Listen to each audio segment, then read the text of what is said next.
20 ans, l'âge de raison, pas sûr. Pour la Transat Jacques Vabre et ses 20 ans d'existence, c'est surtout l'âge de la turbulence. En une semaine de course, les équipages ont dû se frotter à un golfe de Gascogne sans pitié, une mer chaotique le long du Portugal et des grains vicieux.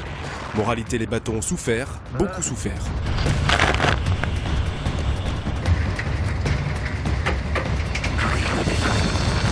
On a juste un petit souci avec la grand voile hier sur un empannage.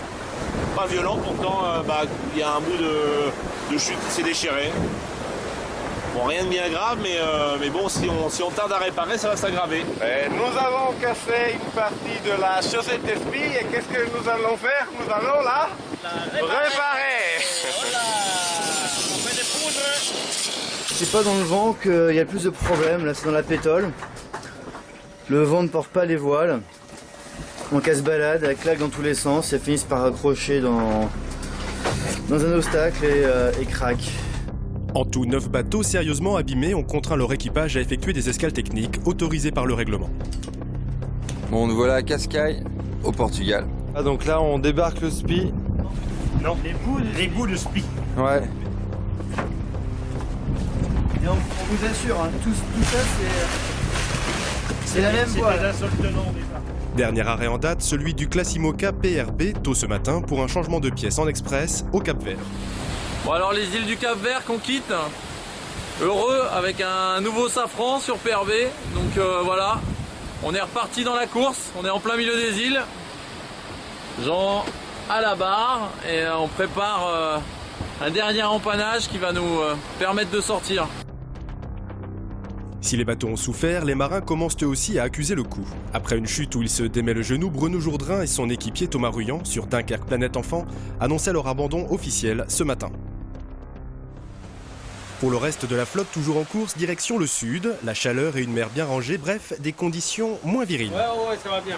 Le bateau se comporte bien, il n'y a pas de bobo, on a cassé un élastique là en haut, il faudra remplacer.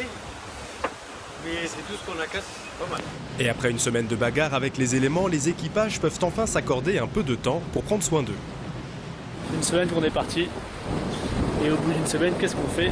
Eh bien, on se lave.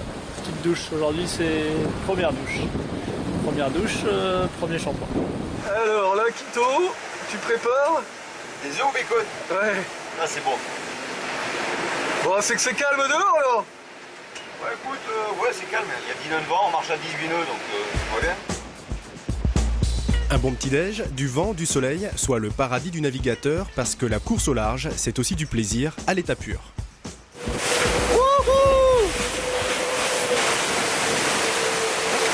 Ah, le surf endiablé, celui-là il était beau. Bonjour, la course bat son plein sur le voilier SNCF Géodis et aujourd'hui nous avons des visiteurs.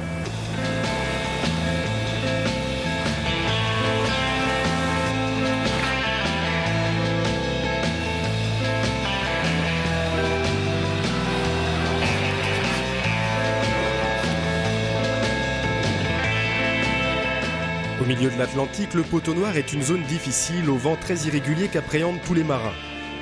Alors que la tête du peloton s'apprête à y entrer, les 2 modes 70 en sortent. Avec plus de 20 mètres de long, ils sont les plus gros bateaux de la course et aussi les plus rapides. Ça, si on a de la chance, c'est notre dernier grain pour la sortie du poteau noir, on espère en tout cas. Mais c'est un bon grain. Il y a 23 nœuds, mais ça pousse fort. On a grand voile haute et J1. Et Damien est à la barre derrière moi. Voilà. Il a l'air content. Résumons, loin devant en échappée, les 2 modes 70 viennent de passer l'équateur. Derrière, ils emmènent le peloton, les 2 multi-50, fenêtrés à Cardinal et Actual. Ensuite, les IMOCA, ils passent l'archipel du Cap-Vert. Et entre Madère et les Canaries, la meute des classes 40. Désormais, la flotte s'étire sur 3000 milles. Les premiers pourraient arriver à Itajaí au Brésil le 19 novembre.